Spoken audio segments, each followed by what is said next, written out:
call this work session of the Southampton Town Board to order on this 11th day of February 2021. We are going to be having a joint meeting with the town trustees.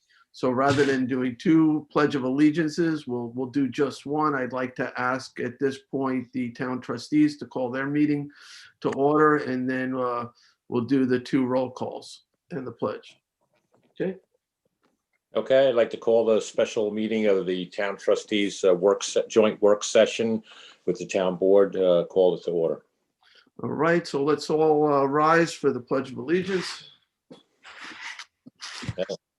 I pledge allegiance to the flag of the United States of America and to the republic for which it stands, one nation, under God, indivisible, with liberty and justice for all. Get seated. Okay. All right, next I'd like to ask Town Clerk Cindy Schermeyer to call the roll call for the town board. Certainly. Supervisor Schneiderman, Here. Councilwoman Lofstad, Here. Councilman Martell, Here. Councilman Bouvier, Here. Councilman Scavone. Present. Okay, and I don't know how, Eric, you guys do your roll call. Do you want to? Yeah, I do it similar. I'll ask Secretary Treasurer Horowitz to call the roll. President Eric Schultz, Present. Secretary Treasurer Horowitz, I am here. Trustee Ed J. Warner Jr., Present. Trustee William Pell IV, Present. Trustee Ann Welker. Here. Mr. Chairman, we have a quorum. All right. Okay, great. Excellent. All right, so, and the two chairs, I guess, will co-chair this meeting. So Eric, or Chairman Schultz, and I had a conversation recently about a number of different items, and we felt that it would be best to try to have a joint session of the two boards so we can discuss items of mutual interest.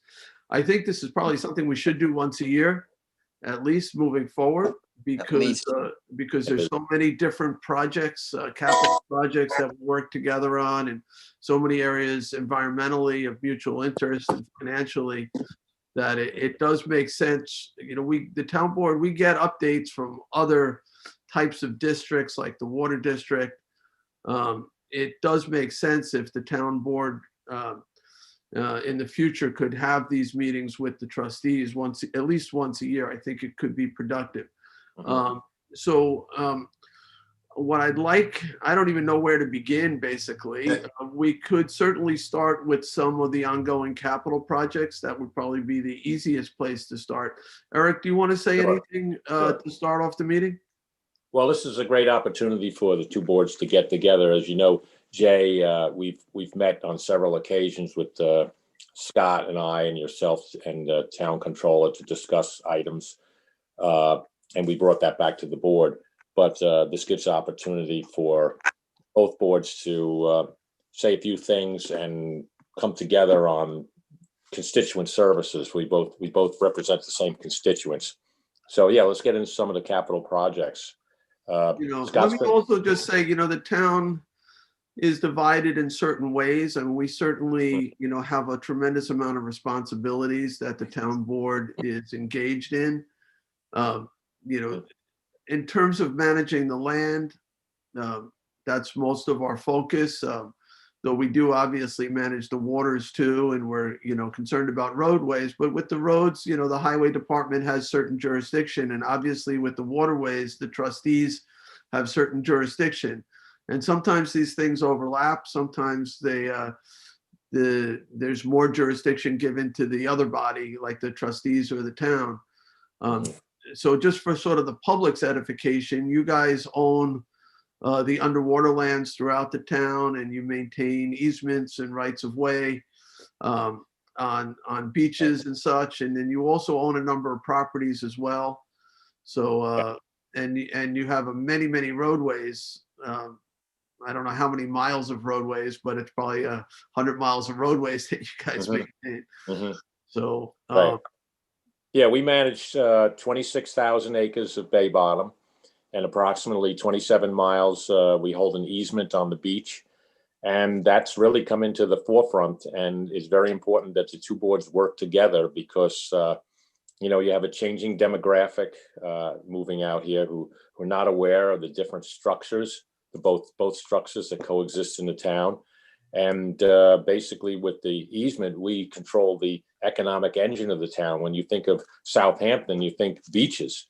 And recent court decisions in East Hampton have brought the public's right to access the beach into question. And it's very important that we work together as a team to preserve this very important right. Right. And we'll talk a little bit about that in open session. Then I do want to talk about that some in executive session. In terms of private roads, how many or what's the mileage you guys maintain on private roads?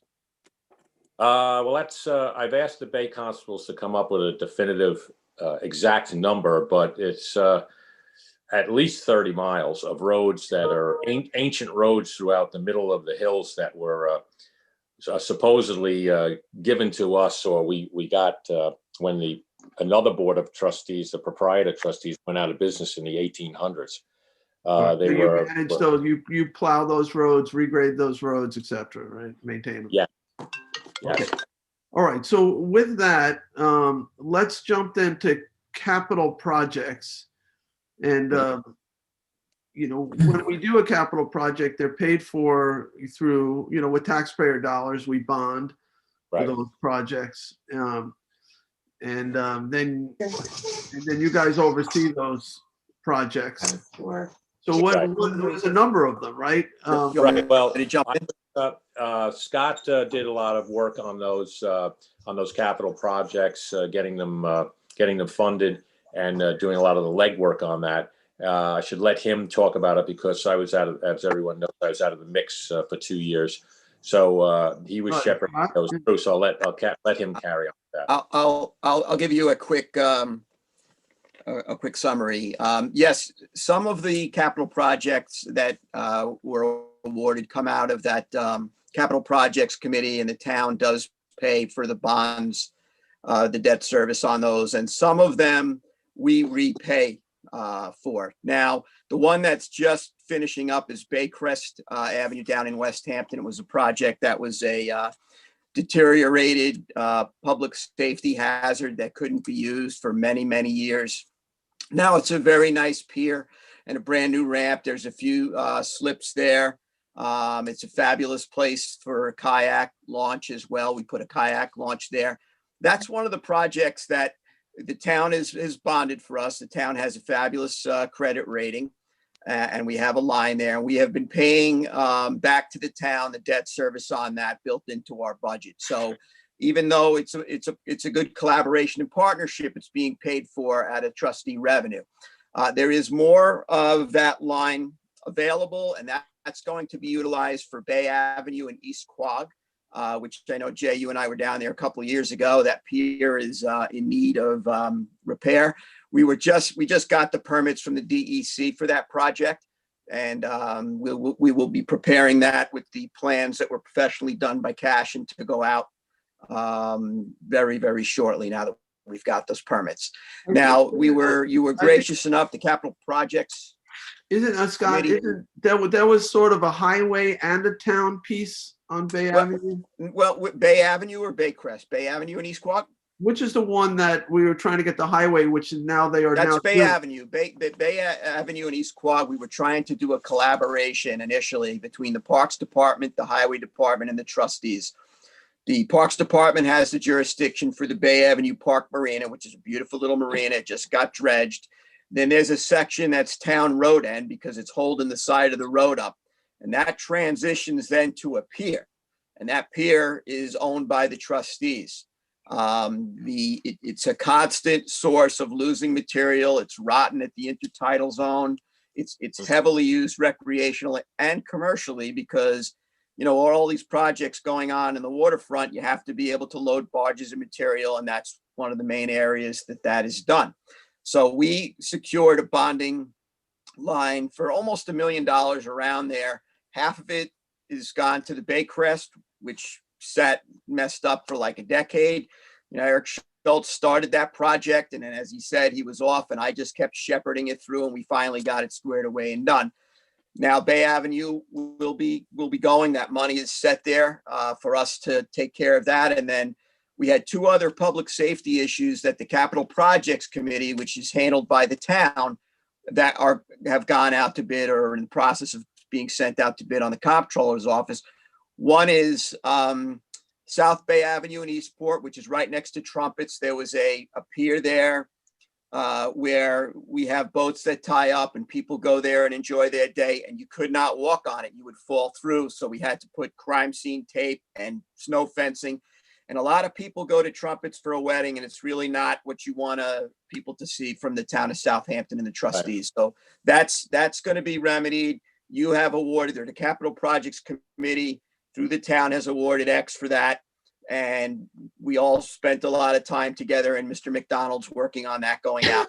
In addition, Road H, which is east of Oakland's and Hampton Bays, there's a facility there where there's commercial vessels that was in need of piling work, bulkhead repair.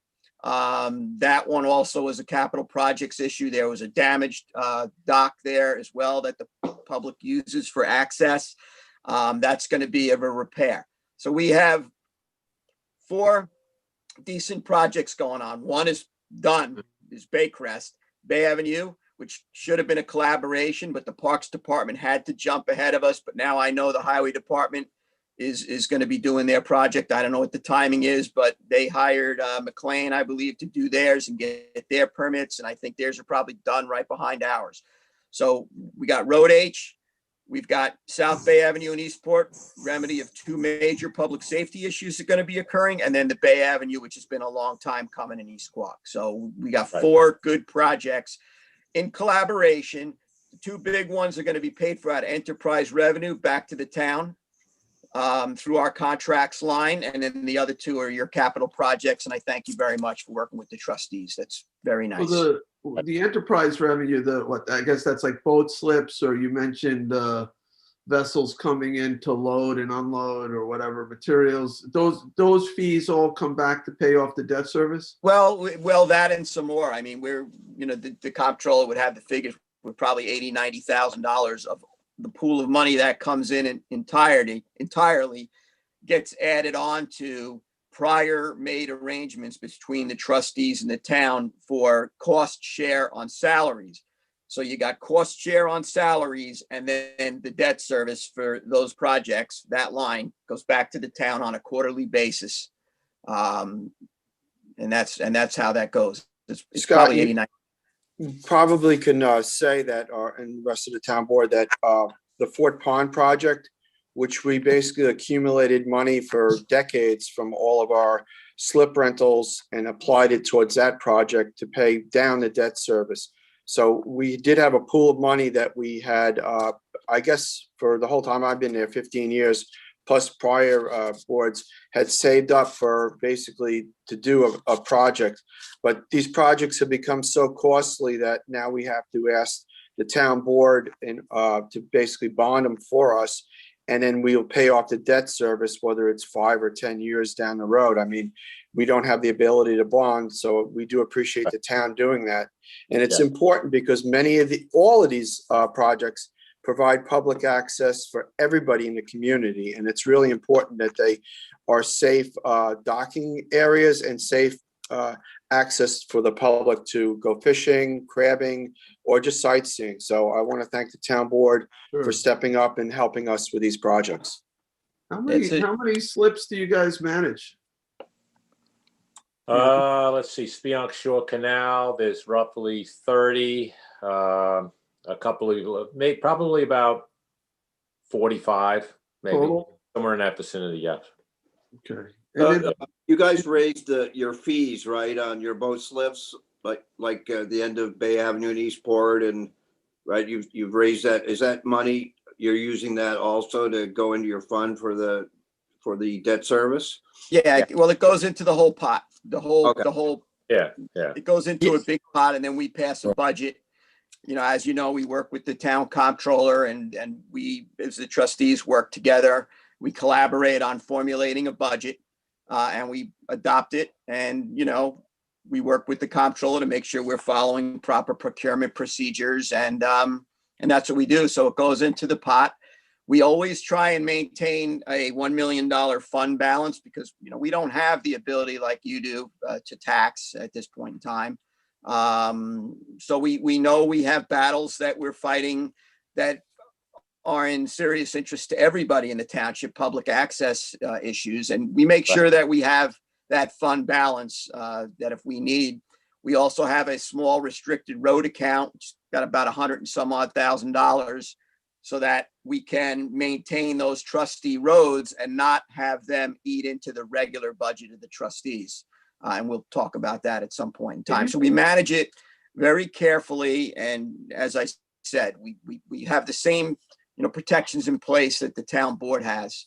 Scott, what other non-tax, non-property tax revenues do you guys collect? Can you give us like a quick overview, Well, like moorings, four-wheel drive permits, things Yeah, like that? Shellfish exactly. permits? 4x4 permits. We have our permit fees for our, we have charges for dredging costs, cubic yardage dredging cost on some of the projects. We have linear foot charges for bulkheading and other items on the list of fees, ramps and various different things we have.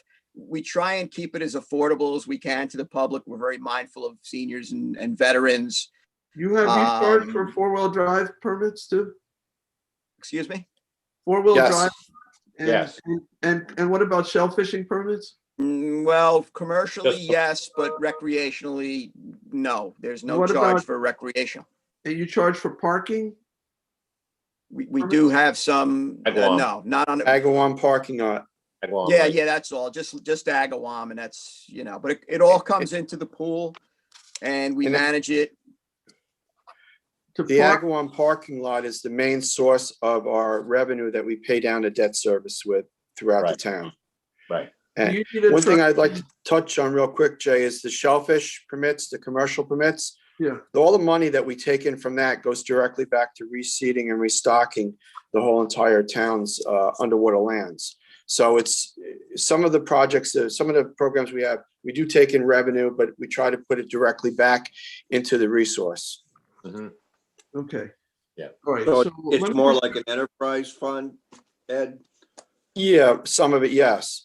We do Okay. fish restocking throughout the lakes and ponds. So I mean, the money we take in for the fees goes directly back. We don't charge any, recreational fishing or recreational shell fishing fees for any of the permits. They're free, so people come in the office, but they do get the chance to harvest the clams and shellfish and fish, at a very limited cost because they're a freeholder taxpayer. Mhm. What is, We were about 90 grand down from 19 to 20, based on, looking at the revenues, people with the pandemic, I guess, making decisions Right. not to do certain projects or certain activities. So we were about 90 down. So we're watching that now very carefully because we want to maintain that fund balance. I think we're doing a good job with what we have, and I think the collaboration has been good between us and the town board. And thank goodness the trustees did modernize with e-permitting and a lot of the protocols we had in place, because it did help us get through that period of time. And I will say this board, despite it all, has been a very productive board. So Yes. did you Absolutely. guys get revenue from enforcement at all? I know we designate you guys as special bay constables. Are you guys actually writing tickets or no? no, No, no. the revenue goes to the general fund.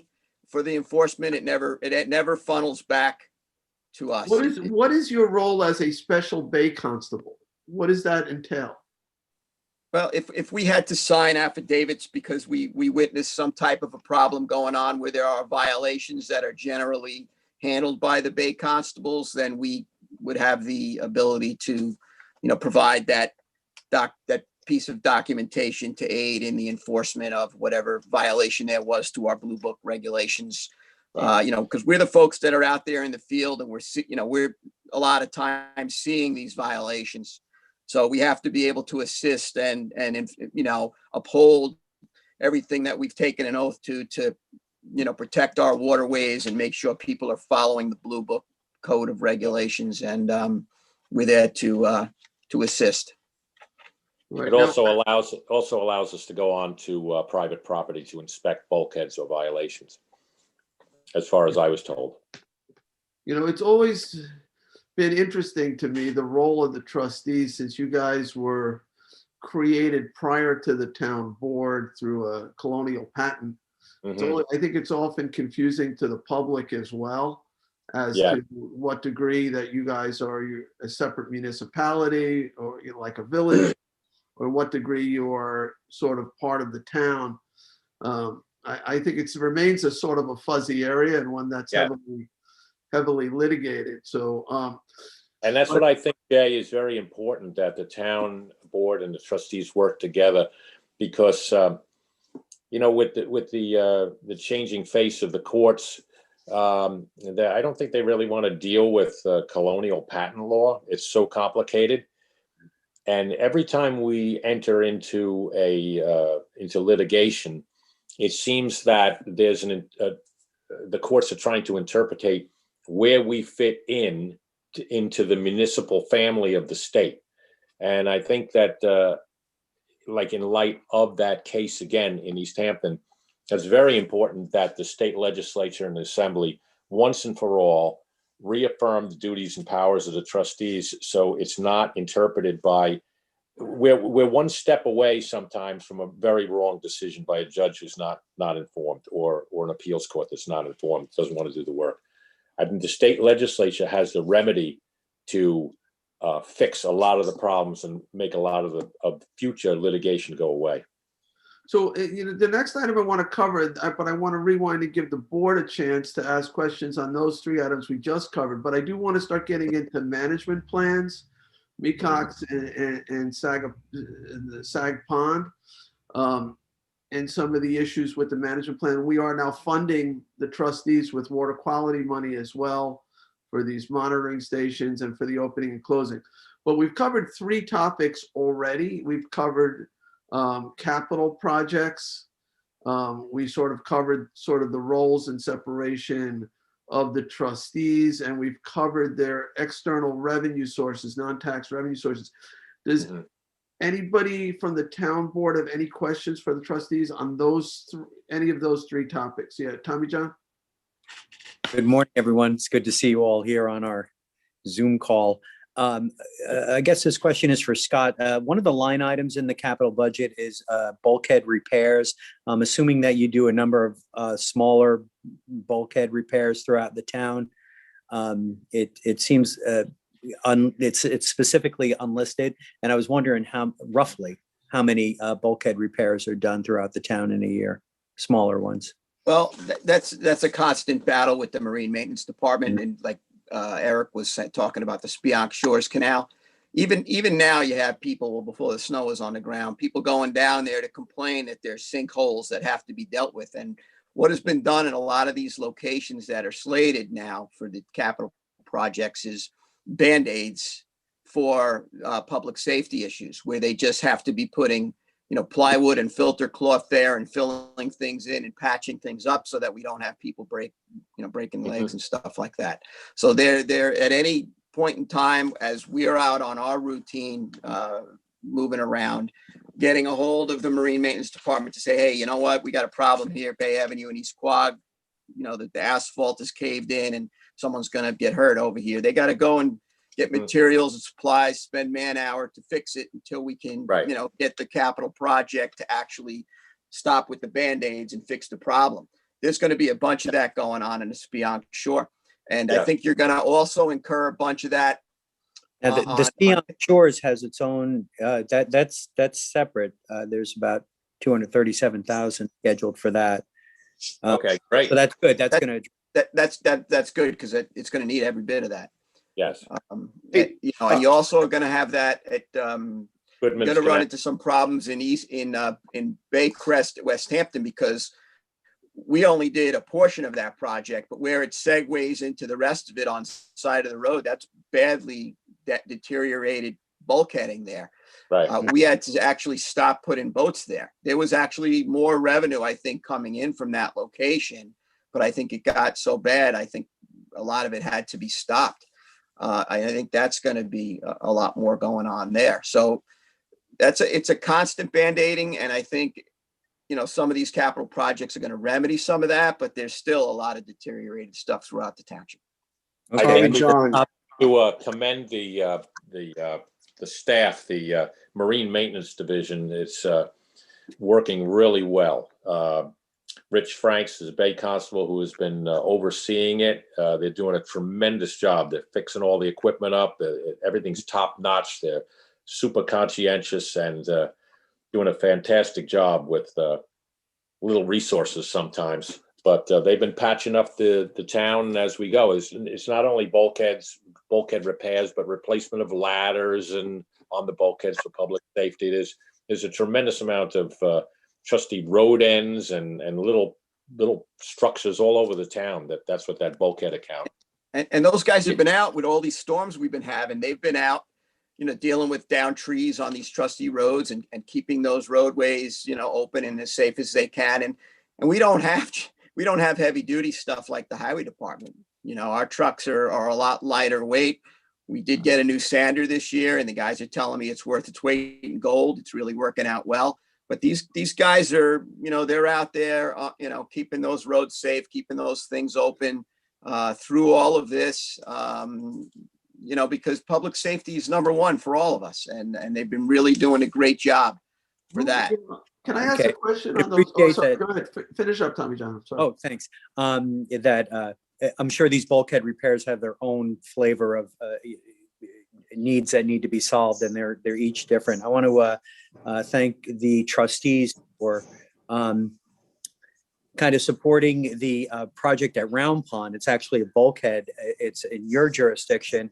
That's going to be taken out in the coming year, and that's going to be made into a natural shoreline at the end of Middle Line Highway over there. So that's one less bulkhead that will have to be repaired. That's great news because that project's been going on. That's a very complicated project with all the Yeah, it's been different on a long time. jurisdictions and property owners and terrain with the water draining down there. I'm glad to see that's finally come to fruition. The Village of Sag Harbor is very much on board, so it's moving. Great. well, Tommy John, that project, I've been a trustee for 15 years, and I took it on 15 years ago with John Semela, and it's been changed. We've had multiple sets of plans, multiple trustees do thoughts down there on the project, and hopefully it will come to fruition and be a really good project, get rid of the runoff and provide access for the community. I think it's a really good project. That's why we've been pushing it with local members of the community, the Village of Sag Harbor, and your support, and I guess everybody else's support in the community. It's a really good project. But I just like to touch on this, the bulkhead and road ends, and there was a capital project line when I first became a trustee. It was about $550,000 that the town had set up, and that was a shared resource between us and the town highway. At the time, Billy Masterson, now it's Alex Greger, but it's kind of disappeared. And we would, come up with projects, whether it was Bay Avenue or Baycrest or Oakhurst, Round Pond, Lenape, and work with the town highway, getting them permits from our office and helping, set up the project. And also we would do Woolly Pond, which was a project that was done with that money, and also Road H over in the Trustee Basin area on Dune Road. So it was a line, basically a fund, and with a line item that we could all pick from, whether it's smaller projects or larger projects. It has gone away now. So it's something that maybe should be rethought out again for these smaller projects, that are maybe around $100,000 or something like that, where some of the other projects are $1 million+ dollars. But there are multiple road ends and that need upgrades with bulkheads and stuff like that, drainage and walkways. So it's something moving forward that maybe should be reinstated. Yeah, Ed, this is John. I agree with that. I'm thinking specifically at Baycrest Avenue, where you have a runoff issue from the road itself that eroded behind the bulkheads along the canal there. And it would be a good thing to have, in those small areas, to have that kind of funding that where there's an overlap in jurisdiction. So there's no question, so it doesn't get into he said, she said kind of things, which I think happen sometimes It happened to Hey, Baycrest. can I talk for a second? Glenn, go ahead. Okay, Just an FYI, we did not stop funding the bulkhead replenishment in the highway superintendent's lines. We have over $800,000 there that hasn't been spent. We've been putting money in there every year and it's just sitting there. Oh, Do we have access to that? that. We have a project, Glenn. We Okay. have access to that? You gotta talk to the Well, you highway have to talk to superintendent. you have to talk to the highway superintendent.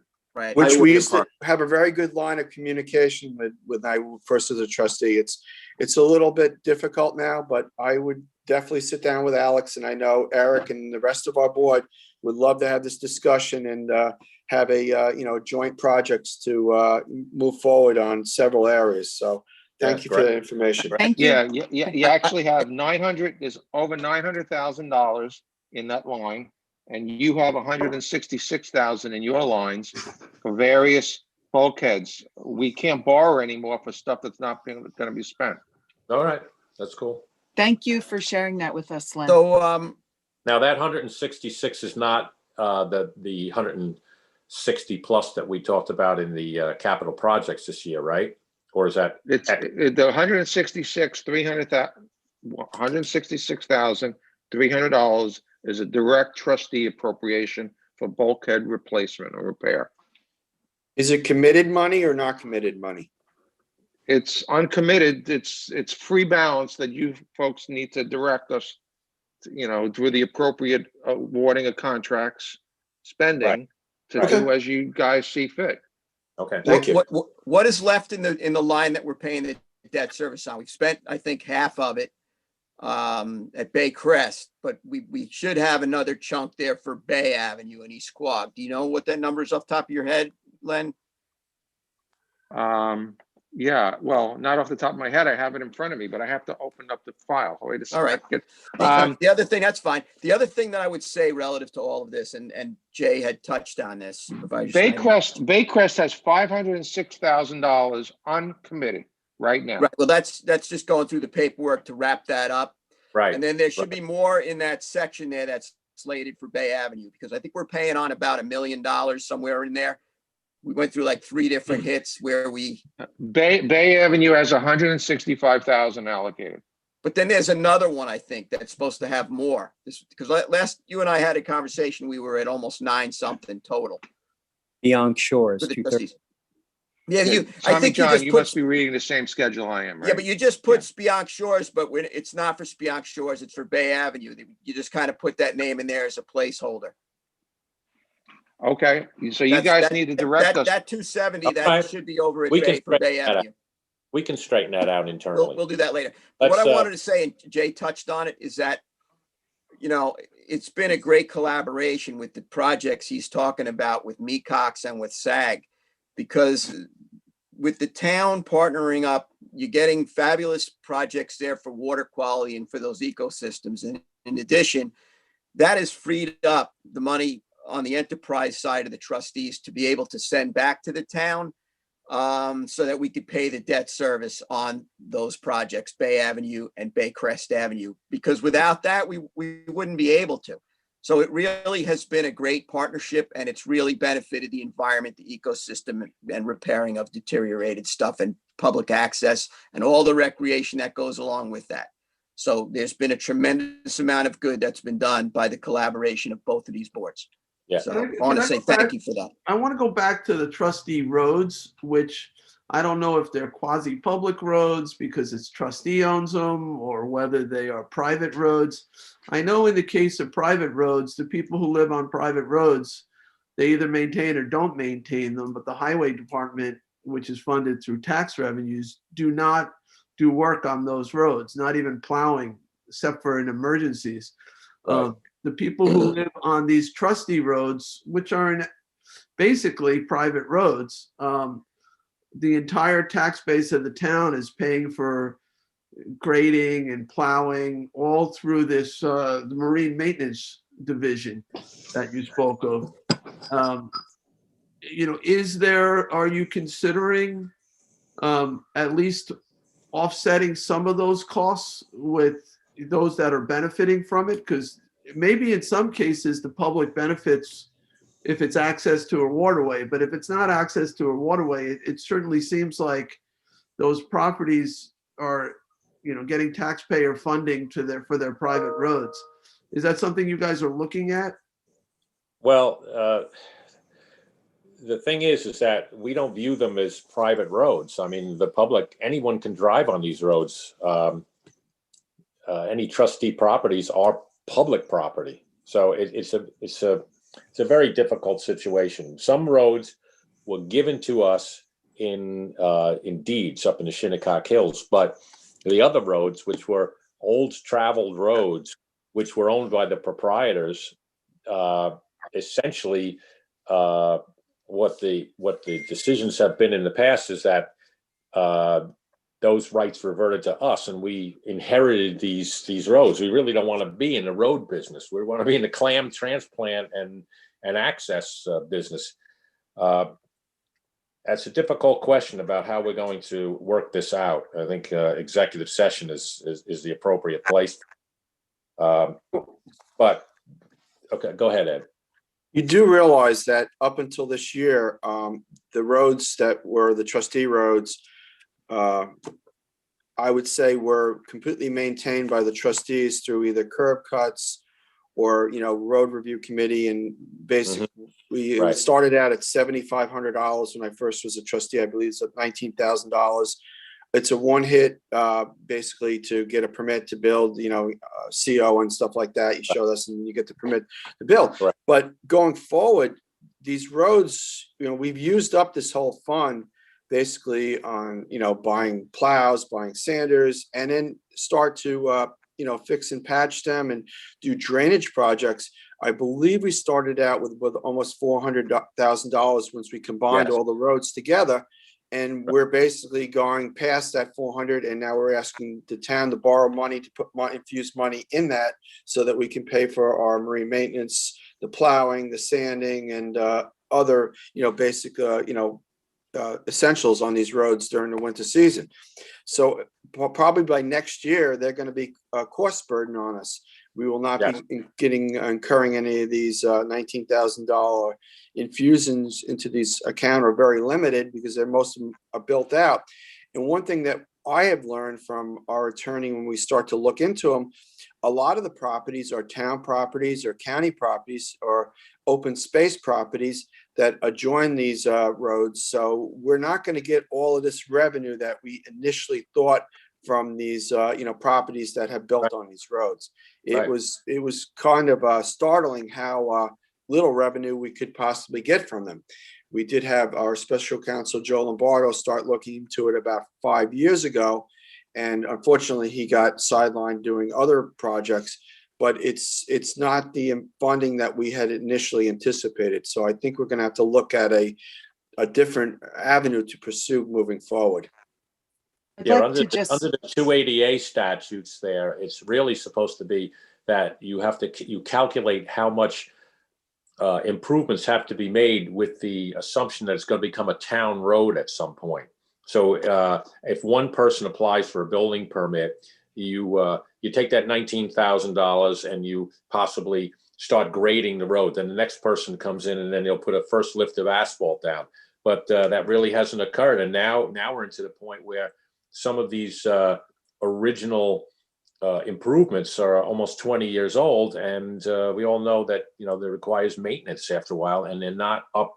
We haven't had the amount of money coming in to bring them up to town specs to allow the towns to take the highway department to take them in and maintain them as town roads.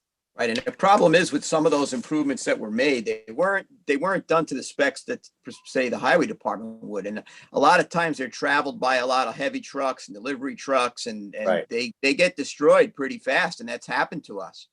Right.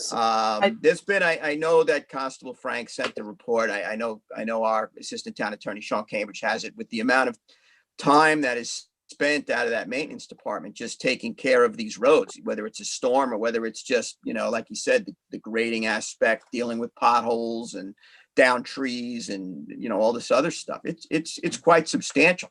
And I think in some places it's worked, Scott. In some instances, it has worked to plan. when a lot of development took place in a short amount of time. But Ann wanted to interject, I think, I right? just want to circle back around. Thanks, Eric. I just wanted to circle back around and respectfully disagree with you, Jay, on your use of the term private roads when it's referred to as trustee roads. And I just want to make sure that we all understand that although some of the trustee roads do end at water, there's a large portion of them that circulate through the town up in the moraine.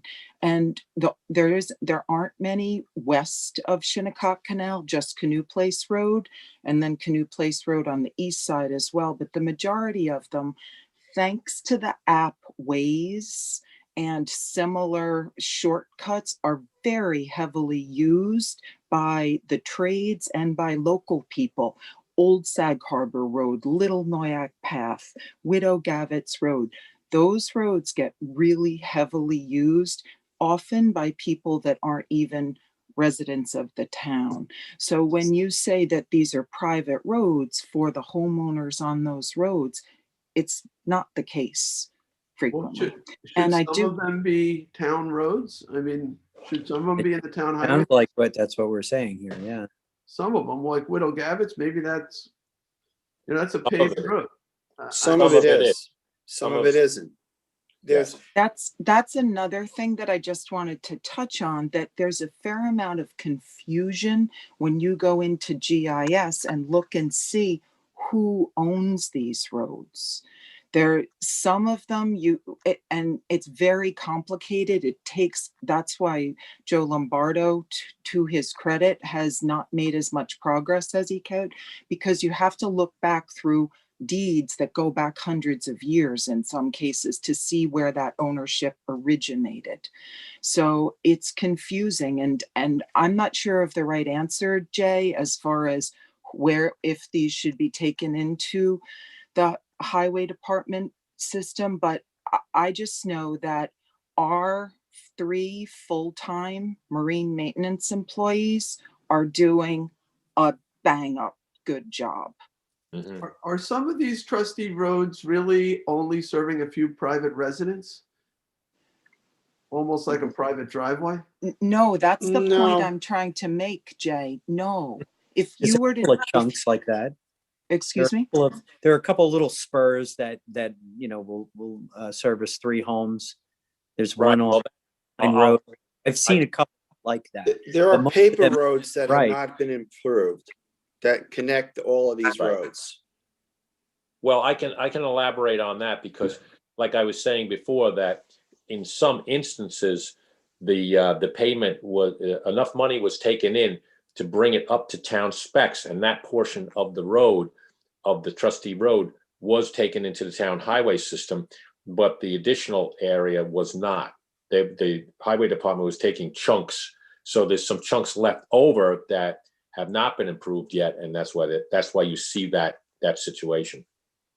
Yeah, And to that go process is and- really, really complicated too, that, bringing Very. it because of the costs associated with getting it up to New York State standards. And, this is an ongoing problem. And as a result, I think the town is, it's had a lot of opportunities to take roads in, but the cost and some of the other issues that I think we're all aware of makes it really difficult. I had a question for you guys, though, particularly on trustee roads. On private road systems, you have to have the consent of the residents on that road, and they have to be part of that. Right.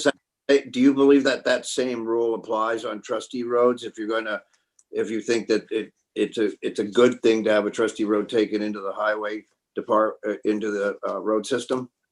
I think that would be a public hearing and a process by which we would get input from the people that live on the road, engineers, the highway department, and the town finance as far as moving forward. Because I've done several or more than several road projects on Canoe Place Road and Shinnecock Hills. And what we would do as a trustee, there would be like 15,000 in an account. We would try to get it up to almost 100,000, so that you could basically cut the trees down, widen it somewhat, grade it, put down, crushed concrete, and then pave it to the town engineer specifications. But you don't get much of a project that way. You only maybe get 500 feet or 600 or 800 feet. And the problem that I ran into with Shinnecock Hills is they build these houses, and then the next 3 properties start to build houses. And with the heavy construction trucks, these road ends where they end on the dirt road literally get eaten back maybe 100 or 200 feet. So unless you do the whole project and pave the whole entire stretch, then you will have a safe, access with heavy equipment. With these road ends that are dead end, or the roads that dead end on dirt roads, and then they're built on further, you basically have the asphalt peeling back to maybe 100 or 200 feet of the project that you just did. And it's really, frustrating seeing this happen because you just spent, $90 or $100,000. Yeah. Thanks, Ed. I appreciate that. Hey, John, another good example is the road by East Inlet Road by Lobster Inn. Originally, you used to go through the basin. Then when they sold, we moved it to the end, and we got 2 slips for doing that. But that piece of dirt road is just used by that neighborhood for safety, which should be improved. To get out, right? Yeah. No, it's a good example. Something that Ann was saying, Ann, you were talking about the roads that kind of are traveled through and are heavily traveled. My sense from this meeting is that the trustees, your intention is to someday have those roads brought into the highway system, the town system.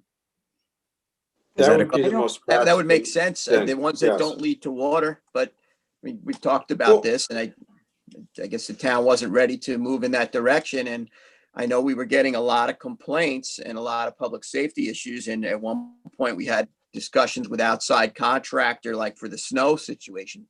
It just got too cumbersome. So we felt the easiest way, after having conversations collaboratively with various people in town hall departments, we embarked on, okay, we've got a public safety issue and a lot of complaints, liability issues. We got the maintenance crew. So we started to invest in snow plows and sanders and trucks and trying to remedy it that way. I will tell you that the level of complaints has gone down drastically. It's just that the pressure on our equipment is taking a beating now from these storms. And, you've got to, like Ann pointed out, they're doing a bang up job, but they're a small crew. They're doing the best they can. They're always asking us for more help. They need more help, but revenue is the problem to pay for all of this. But we're doing the best we can with the resources we have, collaborating amongst all of them. We are very grateful, though, for the collaborative efforts from the highway department, because they frequently help with trustee roads, and the police department. There are many residents that walk or ride their bicycles on these roads that are used by the trade parade now. And they've called multiple times to complain. And we reached out to the police department, and they increased enforcement, and it made a tremendous difference. So we were super grateful for that. Yeah, I was thinking more in terms of just the process is a problem in bringing roads into the town highway system, and how to fix that.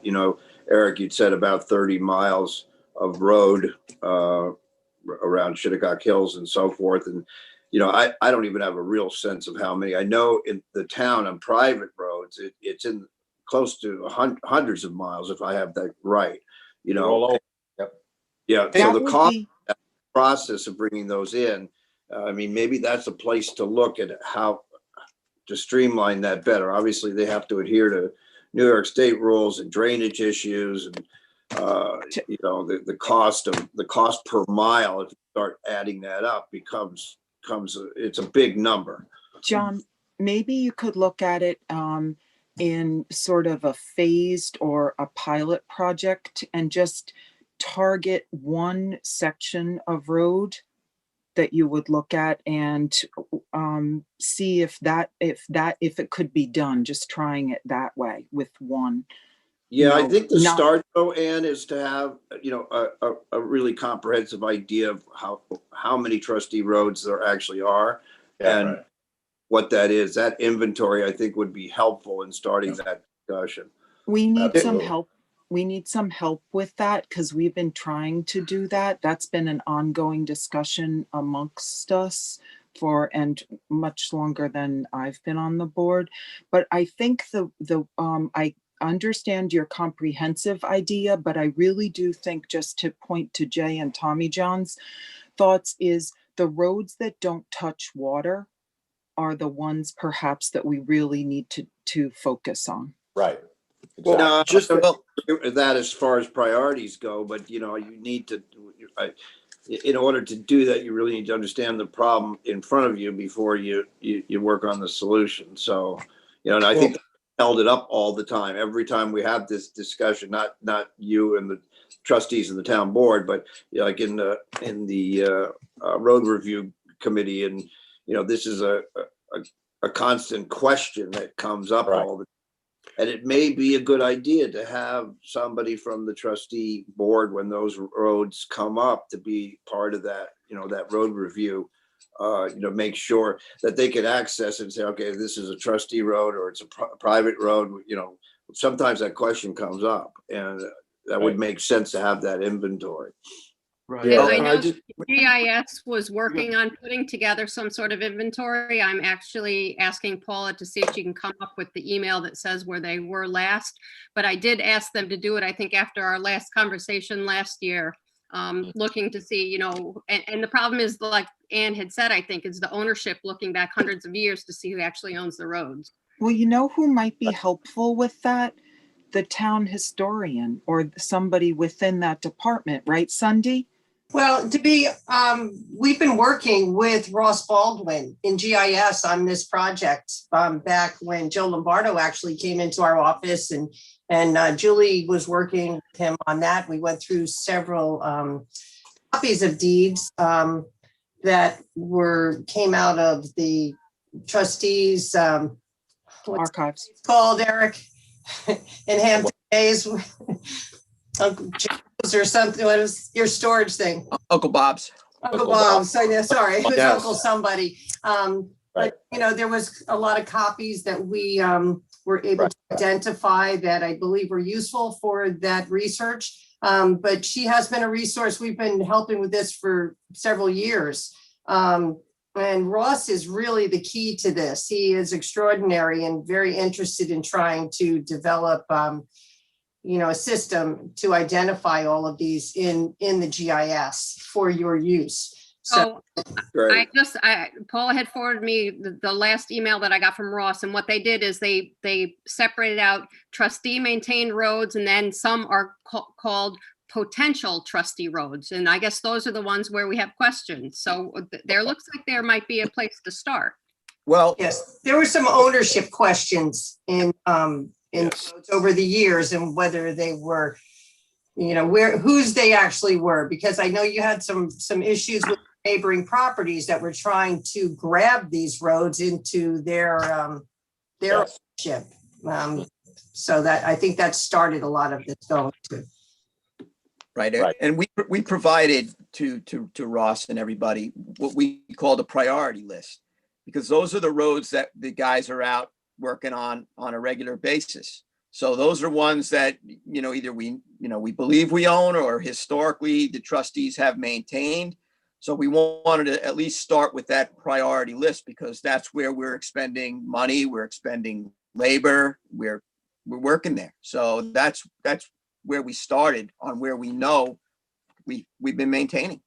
What also may be helpful is, over the course of the past year and a half, almost all of our records from like 1930, I think, forward, thanks to the efforts of grant writing and the town and the trustee's office all working together, those records have been digitalized now. So hopefully that will make some of this research easier, because some of those records were rugged. say the least. Yes. That's helpful. Some of these predate those years as well. So that's what makes it so difficult. But the digitization that you've accomplished has been very, very good. And Well, we want to thank Sunday for the help and guidance too, and Yeah. steering our office towards the right direction and achieving that grant. So So look, it was a collaborative effort. I I'd think like there's to make a suggestion, Jay, Yeah. that maybe myself and maybe one of the councilmen, maybe John, want to do a little bit of research. Maybe we set up a small subcommittee to discuss this so we can bring it to the boards right. instead of. Yeah, It there's gets a little larger. complicated. You have 10 people involved there. Maybe we can wade Yeah. through. No, some I of this, agree. you know. There's a larger, more complex conversation that needs to happen regarding Yeah. the trustee road. So as Where we go forward, yeah. as town manager, we have different roads in different categories. And we have, besides the state roads and county roads, we have the town roads. And then we have the private roads, and then we have the trustee roads. And, the town roads are simple. Highway department takes care of those. The private roads, they keep coming to the town and saying, we got a problem. We can't fix our potholes. We can't get all the homeowners to agree to plowing. We can't, and yet they can't bring their roads into the town highway system because the costs to bring them in are enormous to meet the town highway standards. And then we have this other small subset, which is the trustee roads, that they're not maintained to town highway standards. And you guys run your own little mini sort of highway department. And, Which is it's great for those residents who happen to be Right. on those trustee roads. So I think, we have to look at this in detail and figure out how the best way to proceed is. And it may not be bringing those roads into the highway system, maybe one or two of them that are close.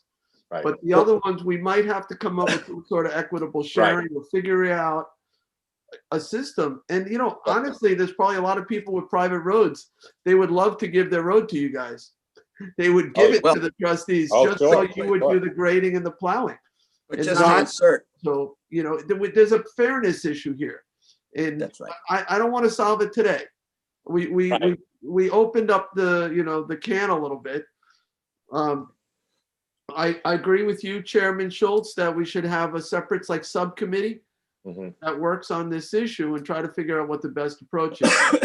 All right. Jay, I'd like to offer at this time that the Transportation Commission does have a meticulous list of unimproved roads all throughout the town of Southampton and has them categorized by priority and condition and ownership as well. So Good. No, that's Good helpful. information. Scott, one last thing on this, and then I want to move on to management plans. I would just say as the treasurer, the trustees, it's great to collaborate, but we've got a fiduciary responsibility as trustees to make sure that these restricted roads don't erode the general budget of the trustees, because that will impair us. So I'm pleased to be working with everybody on this because it is working, but we have to make sure that it always works. And that's going to require us to come up with a solution so that restricted road account is always got enough balance in there to keep that thing running, because we're running out of these $19,000 curb cuts. It's working And because it would be a shame, to impair us from being able to do the good work that we need to do because of this issue. So we should be able to collaboratively solve it. it's put our working, heads together. Scott, because every resident in the town of Southampton is subsidizing the maintenance of these trustee roads. So that's why it's working. We're funding it.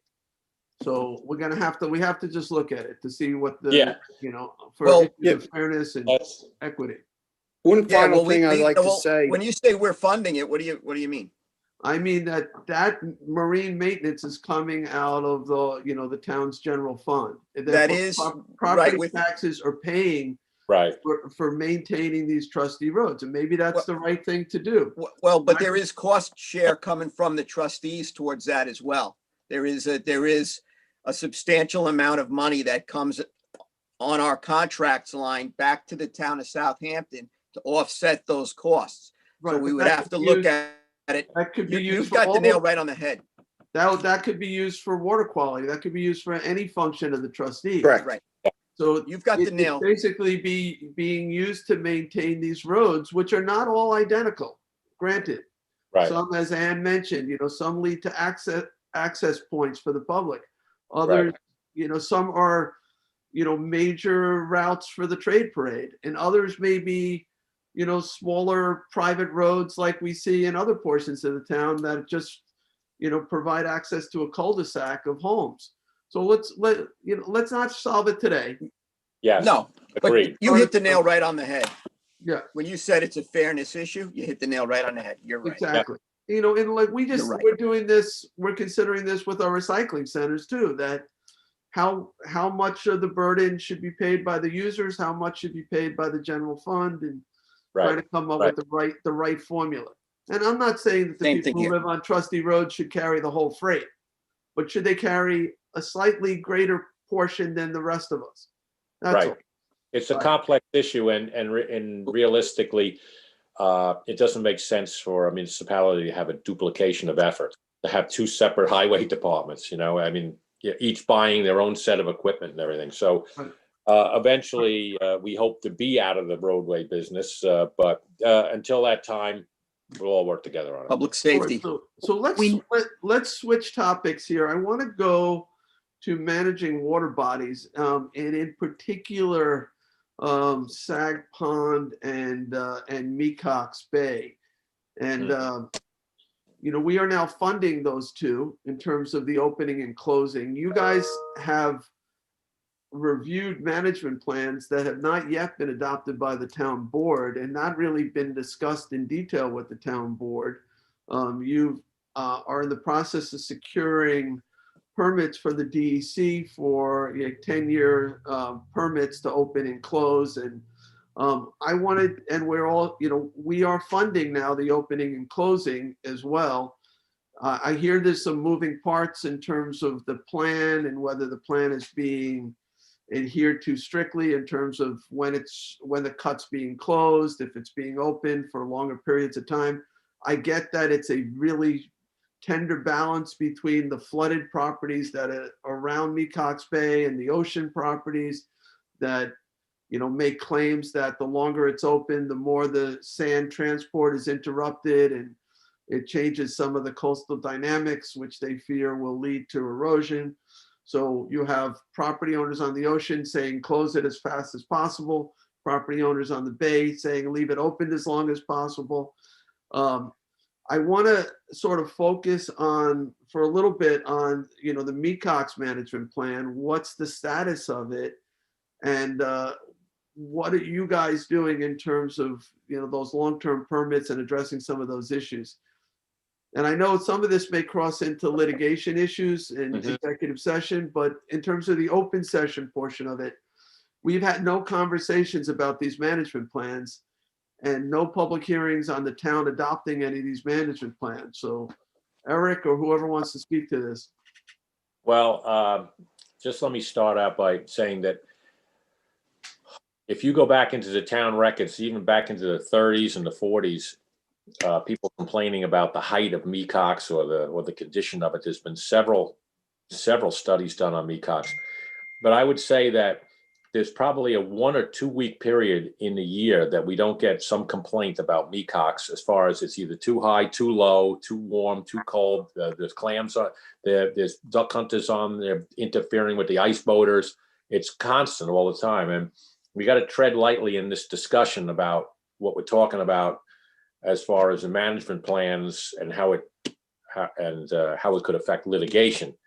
But Anne has been spearheading most of the conversations with the DEC. So if she wants to elaborate, hand it over to her.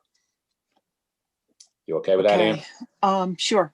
I'm just going to speak specifically to 2 points at this moment. So one would be, Jay, once again, I respectfully disagree with your synopsis of there being mismanagement of the cut.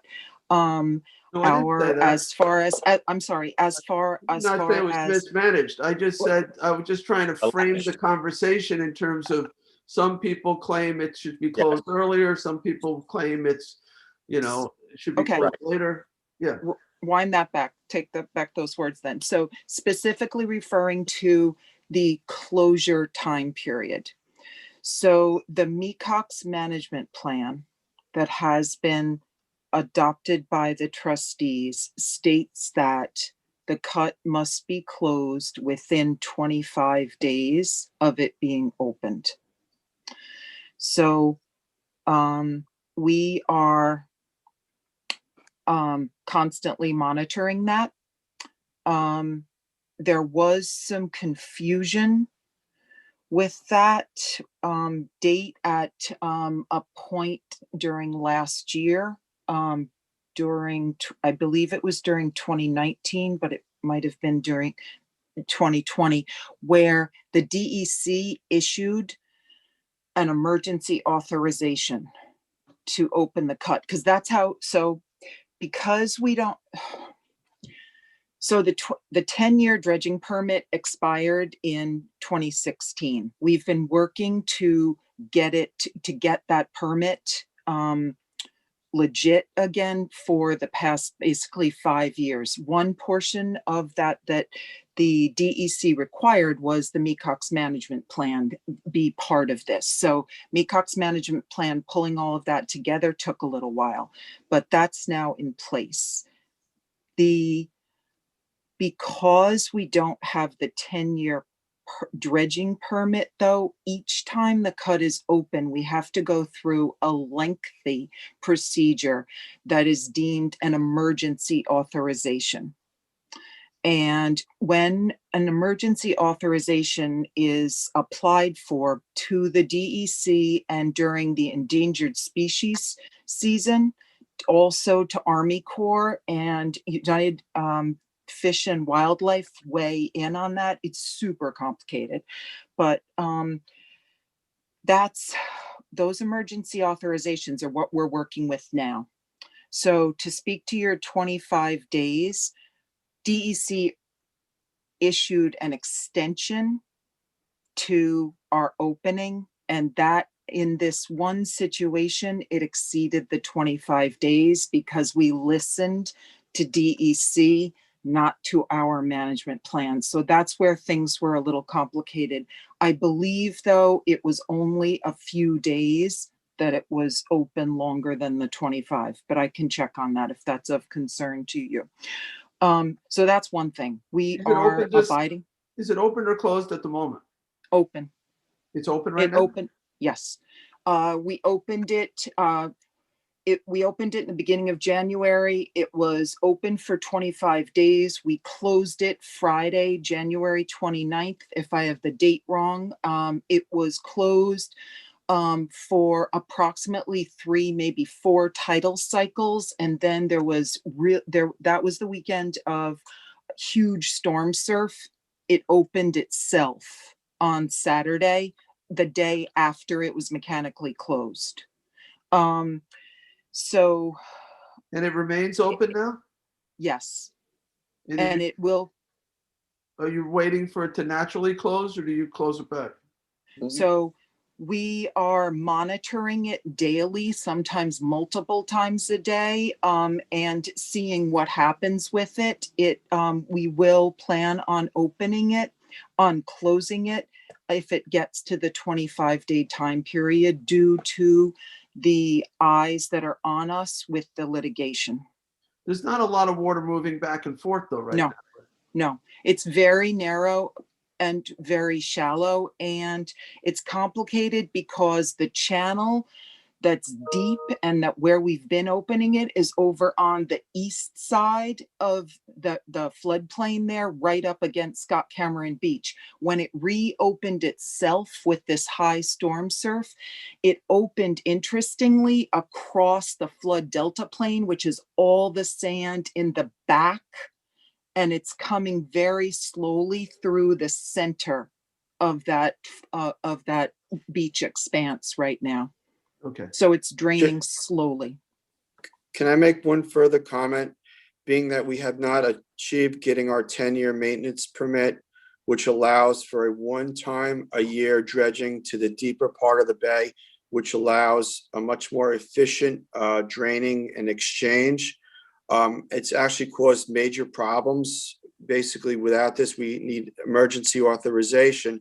And every time it goes from weeks to maybe a month into this emergency authorization so that we can get the, basically the right material to the DEC. And this causes major inland flooding. So when we do open it now, it takes, instead of 3 or 4 days of draining to drain the bay down, it takes weeks, if not 2 weeks or longer, for that bay to drain down. And it's a much slower process. With the 10-year maintenance permit in hand, we could go in there, do a 1 time a year dredging to the deeper part, make it the draining and flushing much more efficient. It would drain lower and fill up quicker with the exchange, and we would have a better ecosystem. By not having this has been really problematic. The trustees have gotten 2 previous 10-year permits going back, which basically allows us to look at the situation, high bay. We call up the DEC, tell them that we're going to open it. If it's not in the plover window during other parts of the year, send a contractor down there, and it's much more efficiently run. With this emergency authorization and the necessity to get it, it really has complicated the process, made the upland portions of the bay flood. Some of the farms are under the water. People's basements are flooding. So it's been really problematic. What's holding up the DEC 10-year permit? So DEC asked for public comment, and the public comment period ended January 5th. They have a 30-day review of the public comments, and then they make a decision as to whether there is to be a DEC public hearing or whether they make some modifications to the plan and then issue the permit. So I've been checking, constantly monitoring with the DEC as to where we are with this. And I haven't gotten a concrete answer yet. We hope that a decision will be made shortly as to the 10-year permit, but please keep in mind that the Long Island Regional Director, Carrie Meeks Gallagher, has been reassigned to another area within state government, and there is now an acting Long Island Regional Coordinator, and so that may be part of what's holding things up. And do you think, is there a general agreement on the plan that you have submitted to DEC as far as the terms of the plan at this point? Yes. In general, yeah, okay. Generally, Yes. yeah. Except Yes. I don't agree with the 25-day, mandatory closure, because we're treating this as a controllable situation. A lot of times it's a living, breathing organism down there. Every cut is a unique event. However, it should read shall be considered to be closed within 25 days. Right, but that's an adopted management plan that came out of a lot of back and forth. People wanted it open longer, people shorter. That was what was agreed upon, 25 days. And I know there was some testimony saying that it ought to equalize environmentally within that period reasonably, and to try to keep everybody happy. That was the final decision. So I don't know if we should be revisiting that. Well, I'm not saying that we're going to revisit it, but we are going to have to revisit it at some point after that flood shoal is breached, and there's going to be some different parameters of exchange in Mecox, and that's going to be proven out, especially by these new buoys that we have that give us real-time information on salinity, and then we're going to have to revisit it. It's going to have to be an evolving document, just the same as the cuts are. It changes all the time a little bit. So we're Correct. We adopted this management plan during a compromised, I would say, ability for us to open and properly drain and flush that pond. Once we get the 10-year permit and we open it all the way back to the back bay, we're going to have to reevaluate what we put in that management plan, because things are going to be different. That's what I said when we were adopting it. I said it will probably amended or changed within 6 months of this plan being adopted. And we're looking at it right now. Once we get to 10-year maintenance, do the dredging, evaluate the flushing and exchange, how it takes place, then we will revisit what we have in the document. And Maybe Ed, we maybe just you have can- to- maybe you can elaborate, Ed, that in speaking with the head of the Baymen's Association, that the bay, the shellfish in the Salinity. bay, caused by the shellfish fluctuations in there is virtually unmarketable, right? Well, yeah, right now, as of this year, because of the low salinity, the oysters that were normally harvested during this season have not been harvested. They're unsellable. They're not marketable because they don't taste like a nice crisp oyster. They basically taste like a frog pond. The salinity has been as low as 8, averaged around 10, which barely allows the shellfish to live in there, and in making them unmarketable. There's also some clams in there which are in very poor shape because they've suffered through a very long stint of low salinity. What do you Those, estimate shellfish- what do you estimate the loss in revenue, the amount, the revenue of product in there? Probably hundreds of thousands of dollars to the local bayman, Well- because there have been as many as 10 guys harvesting oysters and steamers in the last, 40 years of since 1977 is when the bay was opened, and not needing an inlet to have it certified. Prior to that, there needed to be a running inlet to certify the shellfish grounds in there. So, it's important that we get a good exchange, and we work towards this 10-year plan and get it open so it's a deep water channel. It's really Yeah. important. Can I just say something here? Part of the problem is that the plan also has specific triggers on when it should be open.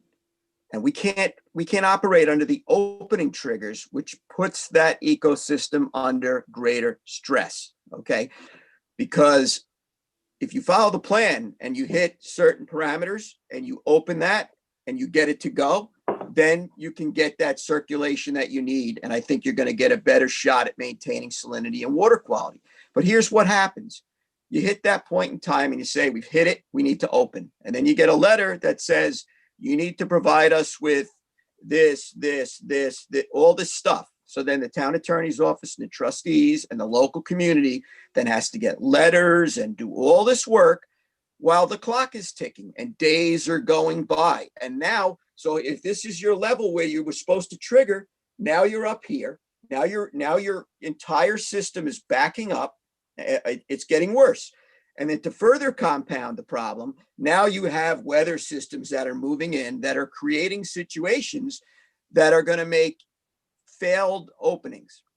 So now when you should have hit a trigger, did your planning, opened it, and had this waterway moving, where maybe with a 25-day point, maybe it would work. You can't, because it's all backed up in the system. Right. Because you've been delayed because of the emergency authorization protocol. Okay.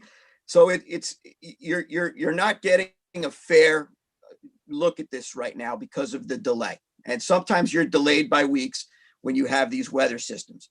So that's the reality. If we made the request and they said fine, or if they issued the permit and we hit the trigger point and we were able to open it, you may have a different scenario going on, okay? Because you wouldn't get your water system backed up so badly. So again, it requires a collaboration, but with a bigger group now, the DEC has to get involved.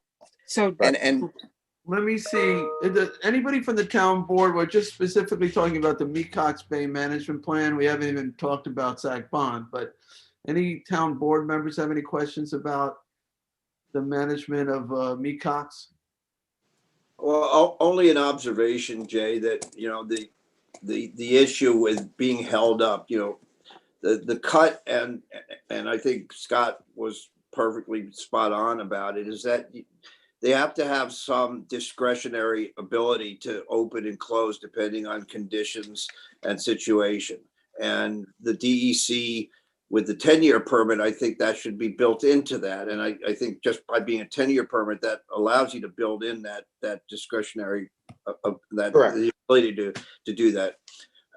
So, you know, that is really the kind of hang up. And I know when the plan was devised, and I remember sitting in on a lot of those meetings, that was kind of the goal, because nothing's fixed, you know, as you said, Scott, if you got a storm or you got a situation, you have to be able to react immediately, not wait for paperwork and permitting.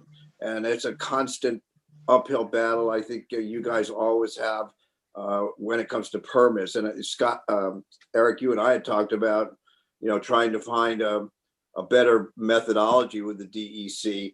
And I know Carrie was on it until she got moved. And she told me though that she's still involved here.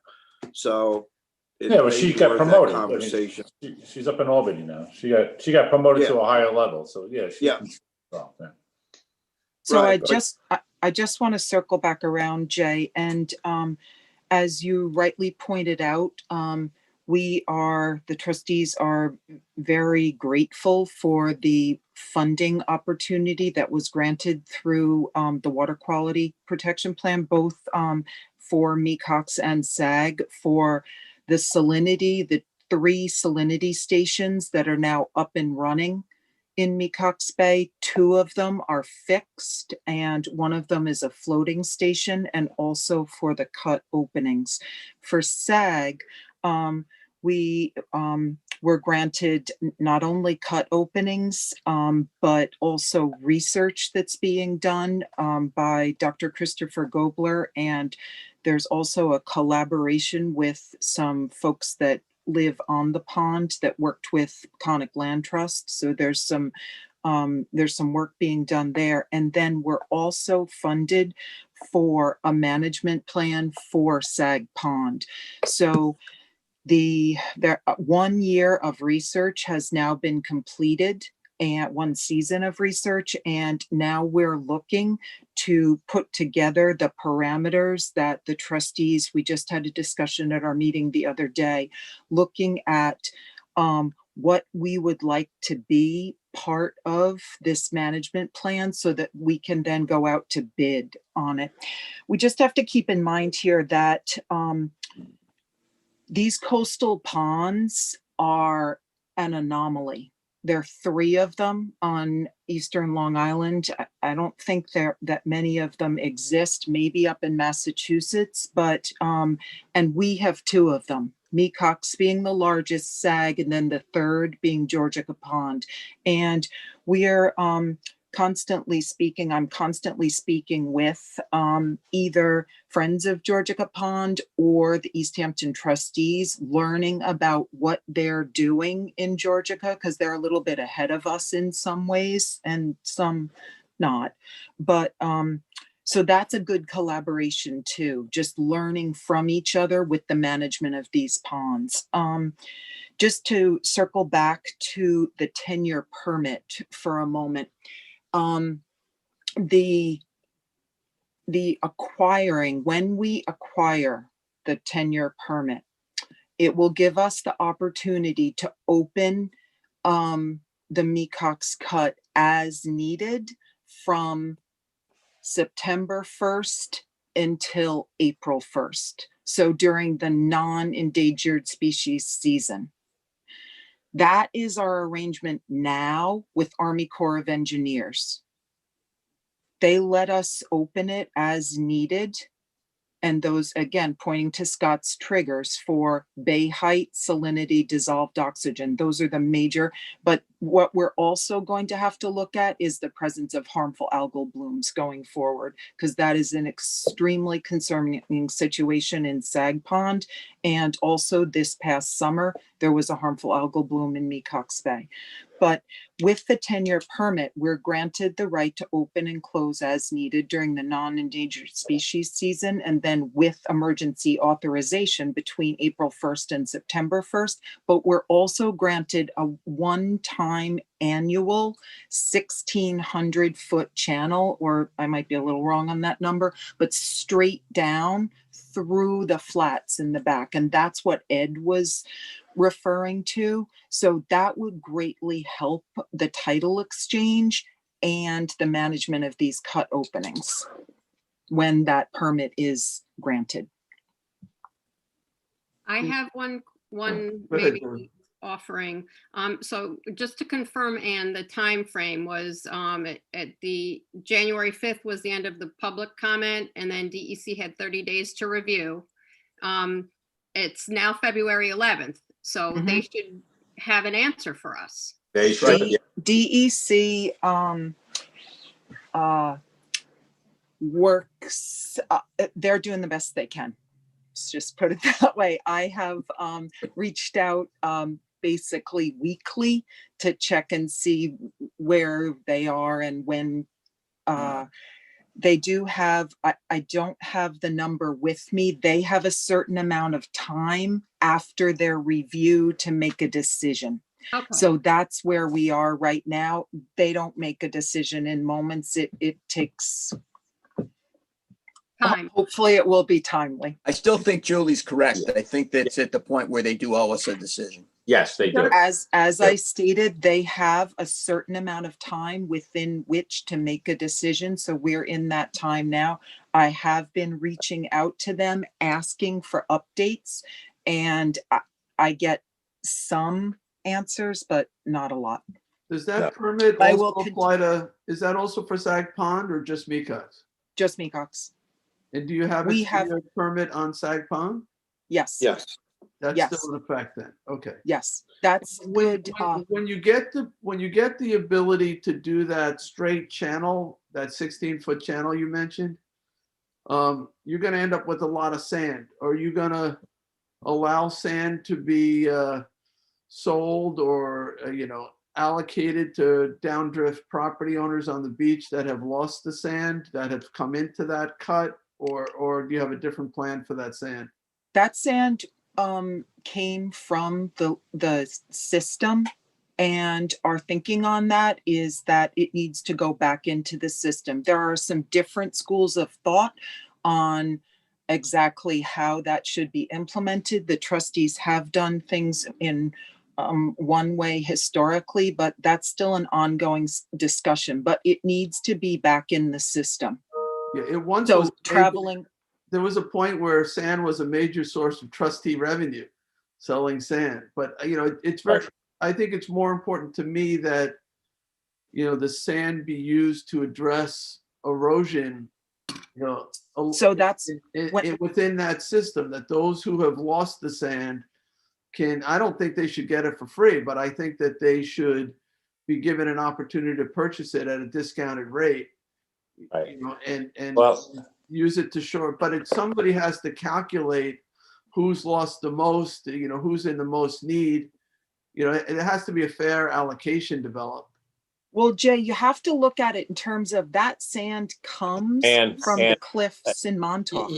yeah, but Ann, let me caution everybody about, we're right in the middle of a very involved lawsuit on this, and discussion of how we're going to allocate sand is, I don't think appropriate for this conversation. Okay. That's more of an executive session thing.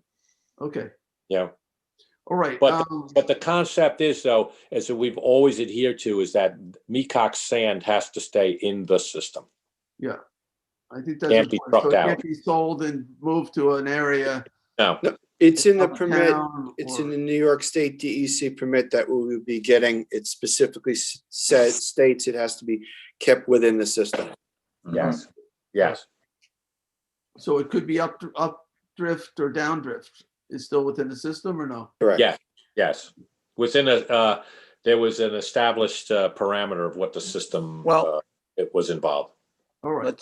Let's see what the terms and conditions are of the new permit. Right. Yes. And we'll make an interpretation. All right. Yeah, bear in mind that this is not the first time that a permit has been issued for a major dredging of a channel back into the deeper parts of the bay. This goes back into the 70s. This has been done. So what are any other major issues that the trustees are faced with that you want to bring to the town board's attention? I mean, In public session? in public. Well, I session. just think that we should continue to collaborate on, what President Schultz was talking about at the beginning of it, on kind of getting the trustees more on solid ground with the New York State Legislature. I think we had a great head of steam on that. I think that Assemblyman Thiel wants to work on that. And I think that we should shoulder to shoulder clean that up still. I think that's an important thing for the people of the town that the two boards could work on together. Well, Eric touched on it at the beginning of the session. Right. So I think that's what important. is the status of Assemblyman Thiel's bill, right? He's waiting for you. He's waiting for us to send a note over to him, that home rule message or whatever it was that I he thought there was requested from the two. town. Wasn't there He had two? two. He had one making us kind of like a district, and then we were going to work out our internal starting points of that. Between us, he said, I'll get the legislation taken care of and get you the line that you need, so it's clear and transparent. And then you guys, take it from there.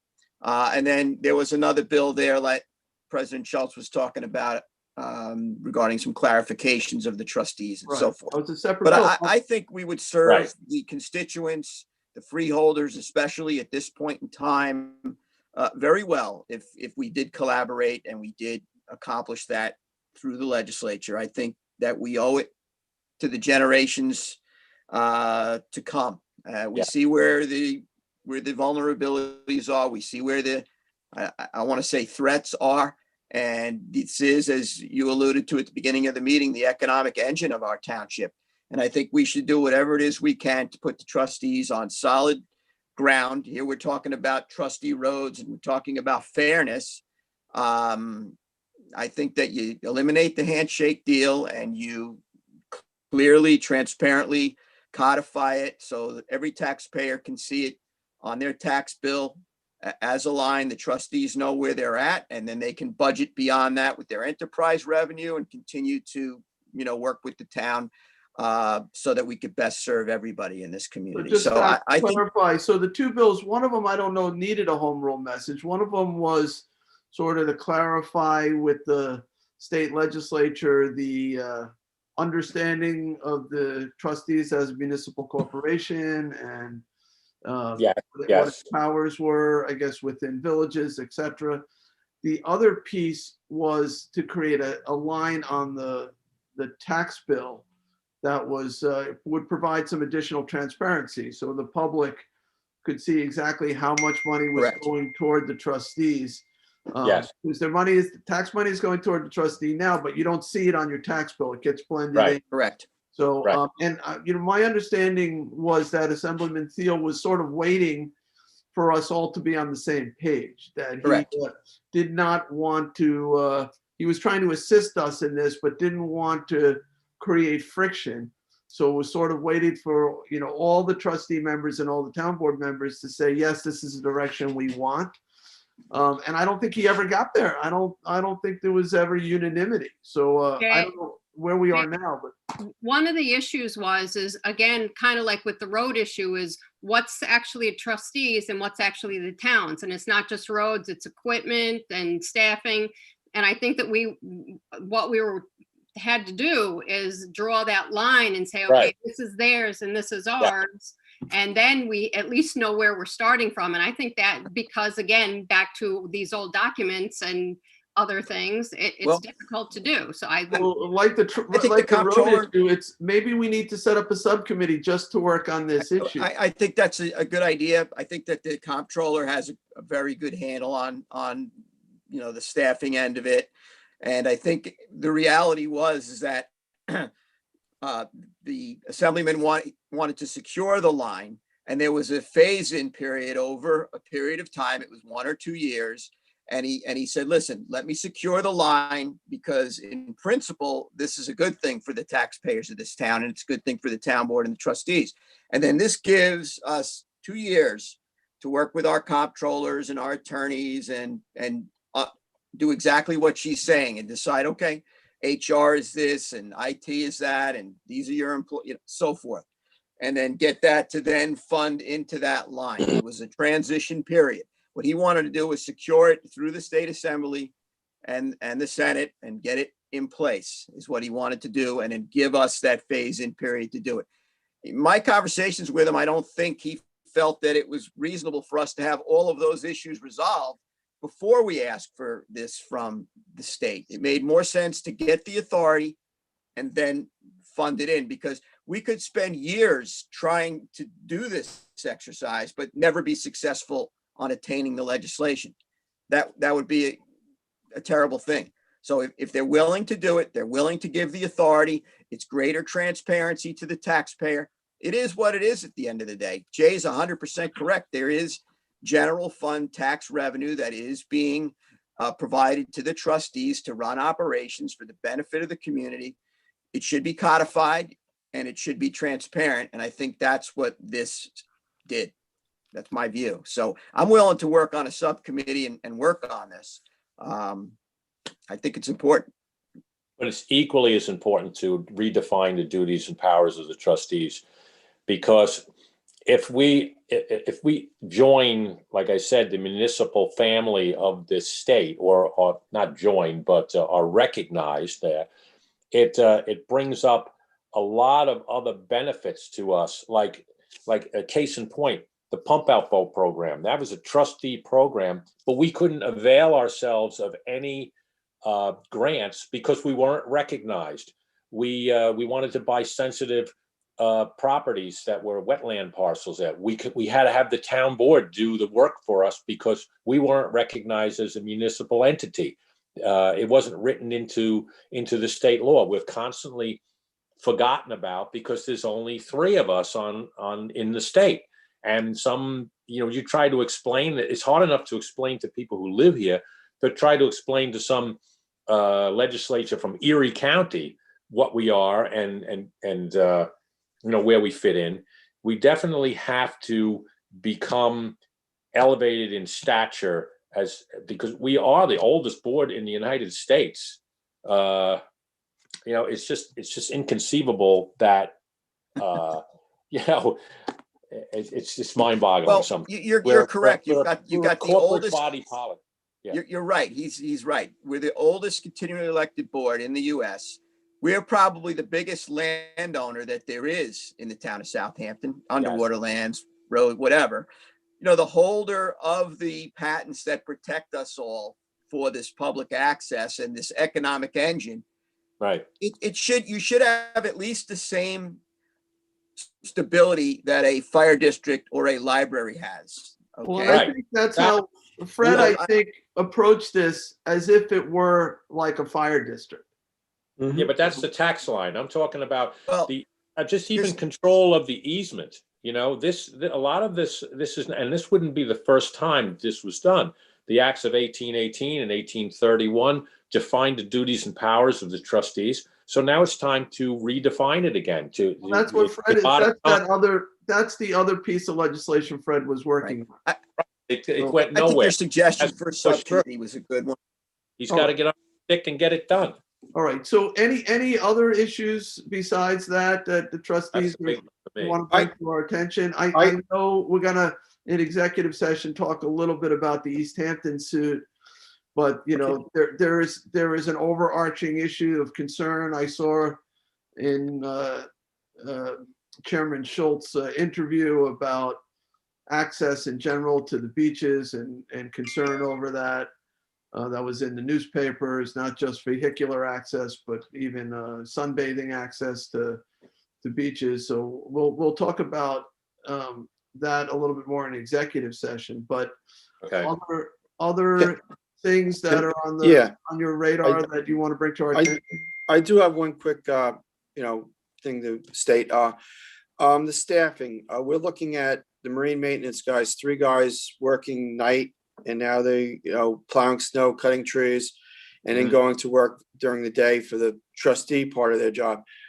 Is there any chance of moving, as we move forward, is to get another, marine maintenance person in there on a full-time basis? I know we had discussed this multiple times, but it's come from recommendations from Al Tazzulo and Richie Franks, who have been overseeing the marine maintenance department. I think moving forward, if we're going to continually do these road maintenances and plowings, and the workload that these guys are subjected to is kind of overwhelming.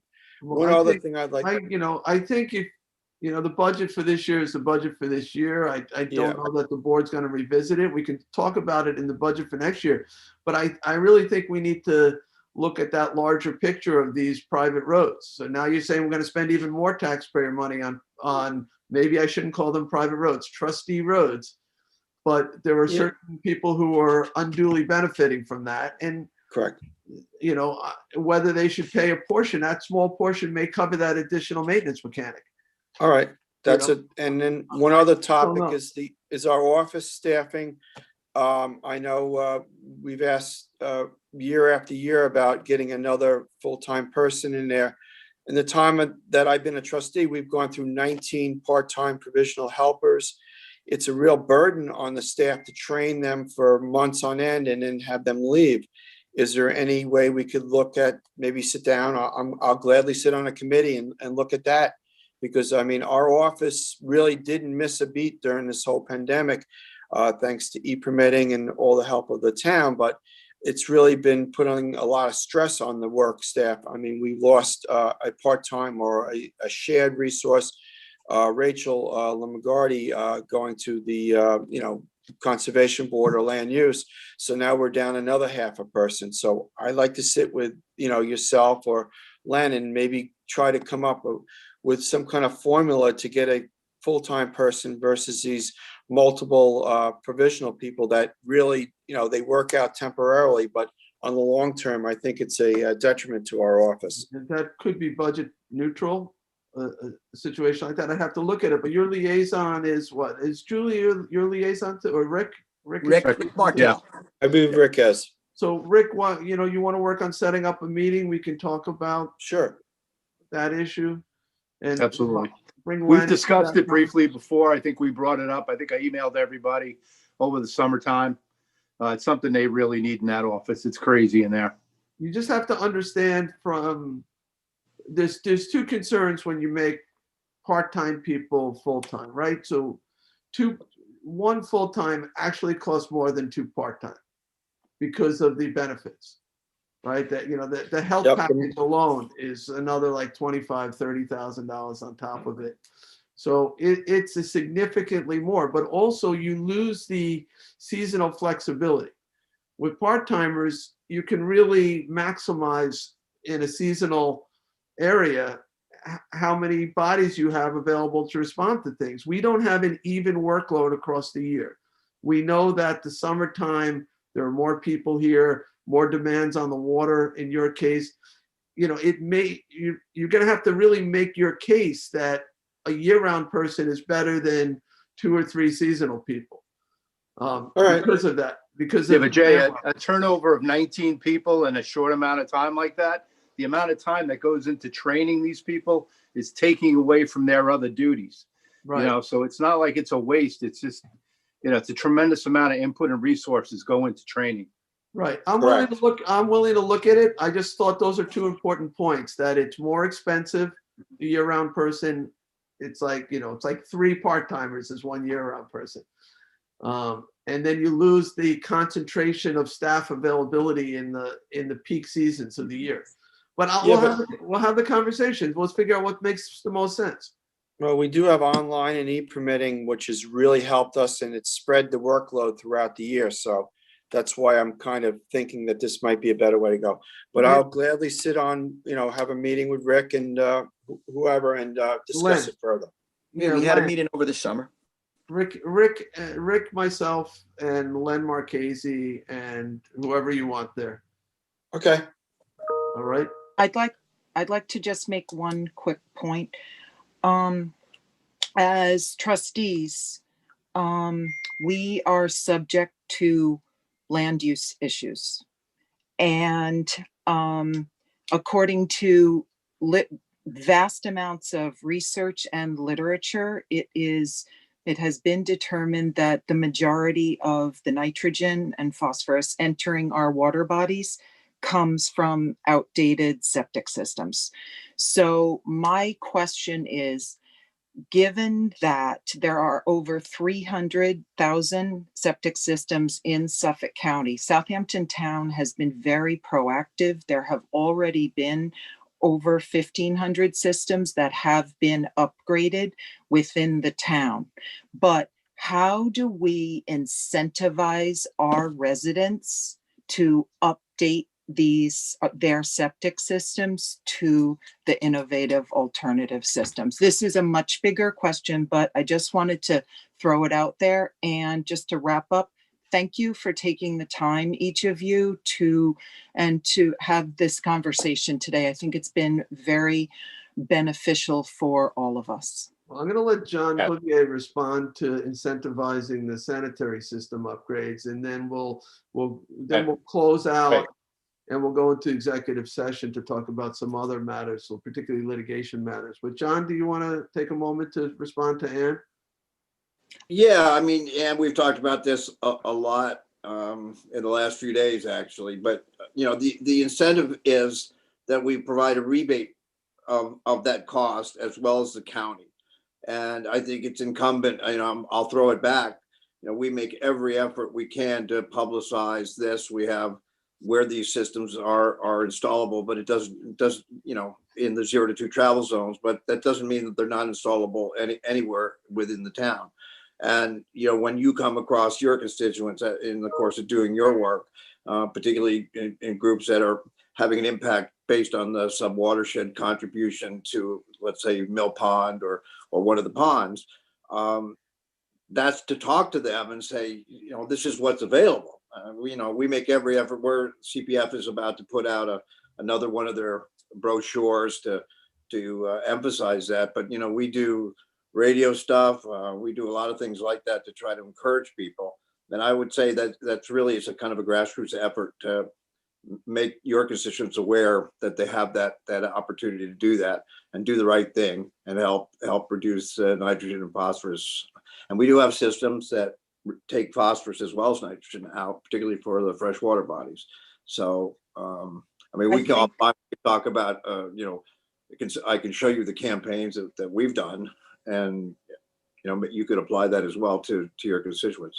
I agree that it's a grassroots effort, but I think it's multi-pronged, and I appreciate what's been done as far as renovation and upgrades are mandated for that. I think it would be a courageous move, but I think it's going to be a necessary move going forward to really look at when there's a transfer of real estate ownership, that we need to mandate that there has to be the installation of these upgraded systems at that point.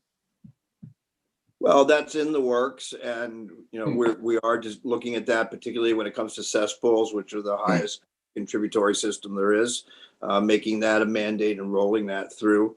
You know, we started that just before the pandemic, and things got kind of caught up in that. But yes, absolutely, we're looking at that. The first phase is a voluntary phase. The second phase that we wanted to roll into last year was increasing the mandates and the requirements, particularly in those areas that you're talking about. So, John, when you say cesspools, you're talking about systems that don't have septic tanks.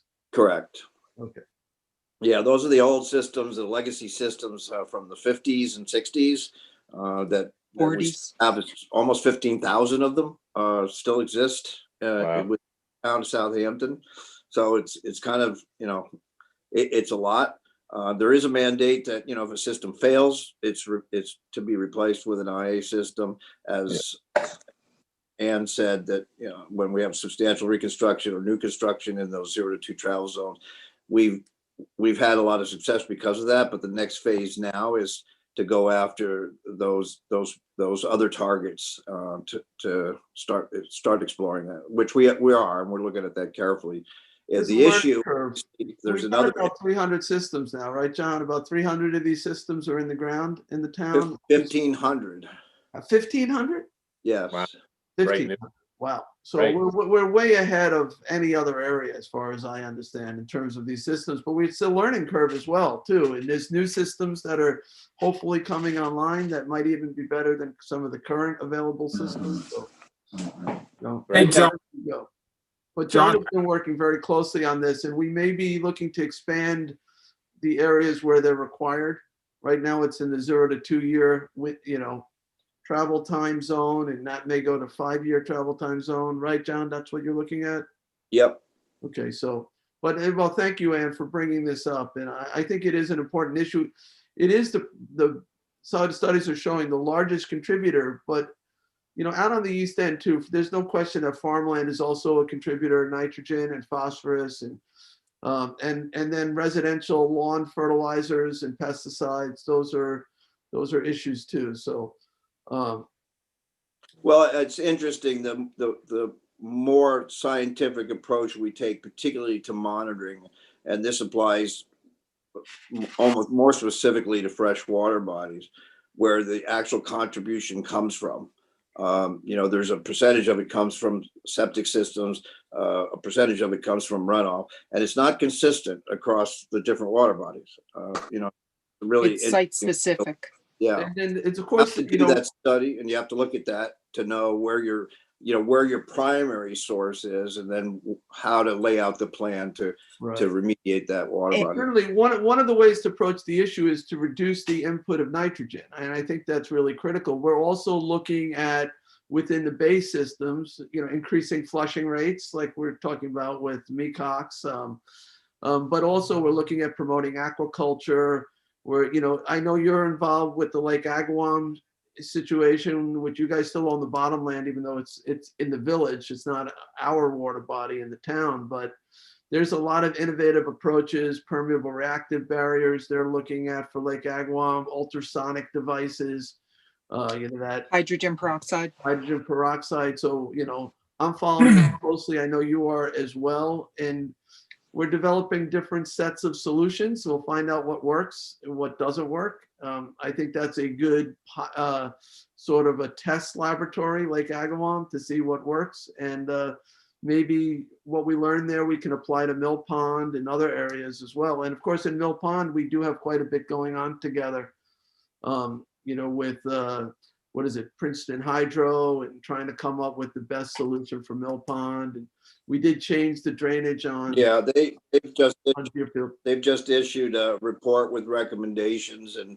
it gets back to the same issue that not all ponds are not all water bodies are the same, but there are some very consistent recommendations that are made across the board, and it's really good to be able to have that. Be able to develop a plan quickly. These are things that CPF can pay and help to remediate some of the problems that we're seeing in our ponds, freshwater bodies in particular, because they're so evident, particularly with blue-green algae, as it being a serious problem to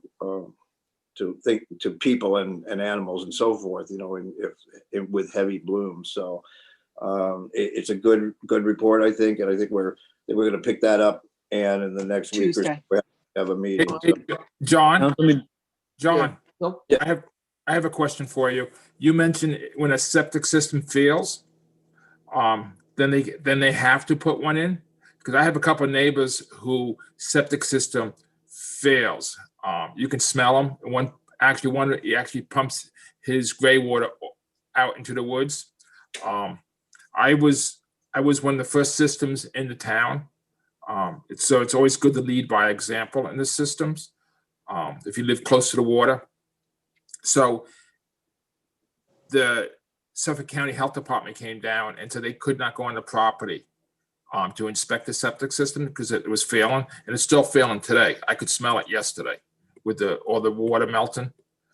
The guy has a canvas cover over it, plastic top over the top of the pool, and fenced off so people won't walk around on top of it on his property. Maybe we could discuss this offline, because you're right, Bill, that's extremely concerning. You have to, there's what a you can do, definition Bill, send me the address and the particulars so we can talk offline about it. That if there is a failed system, that the health department has every right to be on a property to check that out. Yeah. But also let's talk about it. Yeah, there's a definition for failed systems, Bill. Yeah. So, if somebody has a running toilet and it's overflowing the system, it's not necessarily failing. They fix the toilet. So we have to be careful that it's actually a failed system. That's why I was asking, how do you prove that it's a failed system? There's a health department definition. Yeah. So, Yeah, but there's also a different definition for the system. So if it's a ring system, the failure could be anywhere from the delivery pipe to the settlement tank to the actual rings themselves. That's as Jay says, that they have a very clear definition of that. With cesspools, the old style cesspools, the brick built cesspools, that are stacked up. When they fail, it's pretty evident because the ground Yeah, collapses. even. what you described, and I don't want to go into Both- detail, what you described, Bill, may be something, the health department needs to be aware of. Somebody who has an overflowing septic system is supposed to call one of the companies and get it pumped. And that doesn't necessarily mean your system has failed just because you need it pumped. That could be part of your routine maintenance. In fact, some people proactively will have their systems, pumped down. So, there comes a point where the solids need to be removed as well. So, just because the septic truck is coming once a year or once every 5 years doesn't necessarily mean the system is failing. So we just have to drill down on whether it's really a failure. If the system is failing under our law, they have to migrate to the IA system. Okay. That's not throughout the town right now. That is only within that 2-year travel time window. Yeah, So, both houses are within probably 300 feet of the water. all right, then they would fall into that category. The groundwater is very high. Right. Yeah, get me the details, Bill, and then let's talk. We'll take it right over and see what the issue is. So I think this has been a really productive conversation. We covered an awful lot of things. I'd like to make this a yearly tradition, like Thanksgiving in a way, right? But I think does everybody agree this was helpful? Absolutely. Yes. It All right. was. I Excellent. would like to add something that we really didn't mention today, and that's the Peconic Bay system as well. I know we focused a lot on our coastal ponds, and that's the jurisdiction of the trustees, but I just wanted to throw that up there. And one other thought that I was trying to get in earlier, and as being nice, is that as far as the agricultural interest in nitrogen loading, the farmers would certainly point out that years ago that the coastal ponds were in much better shape than they are today, and they were certainly surrounded by lands that were farmed. So I just wanted to put that out before the meeting ended there and leave us with that thought. And at least we get something in exchange for the nitrogen from a farm, unlike other places. All right. So Yeah, but you can't argue that we have not increased density in a tremendous way over time, and that's it's a two-sided question. all right, so I'd like to move to go into executive session. There's a number of matters of litigation to discuss. I don't know if there are any other executive session areas that we need to talk about, but I think that's probably it, just the litigation matters, potential litigation or current litigation. So, and we'll probably have to do this in 2 motions. So, Yes. I'll make a motion on behalf of the town board to end our work session and go into executive session. That executive session, I believe we're going to do it by telephone call, not by Zoom meeting, correct? Yes. Yes. Okay. And does everybody have the phone number to call, the access code? And, what we can do is if you need 5 minutes, for whatever reason, so why don't we shoot for around, 15. Just 15 minutes. how about 12:10? Is that okay? That gives everybody about That's perfect. 2 minutes. Sure, it's okay. All right, I'm so I will make a motion to end the town board work session and go into executive session to discuss litigation. Second by Councilman Lofstad. All in favor? Aye. Aye. And I'll make the motion to close the meeting of the town trustees and go into executive session to discuss litigation. Bill Pell seconded. All in favor?